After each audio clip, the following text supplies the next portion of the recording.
Hola Lupita, buenas tardes. A ver si os enseño algo novedoso por parte de Pandora, que creo que os va a gustar. Hola Pandora, cariño. Hola mi amor. Sombra atrás. Eso es, así. Sombra atrás. Hola cariño, hola mi reina. Hola mi amorcito lindo, que se deja retratar acariciándola. ¿Os acordáis de lo imposible que era esto hace poco?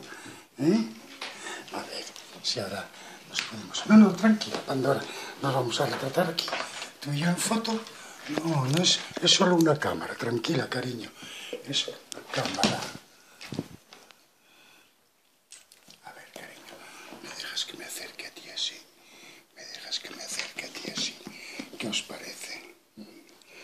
¿A qué salimos guapos los dos en la foto?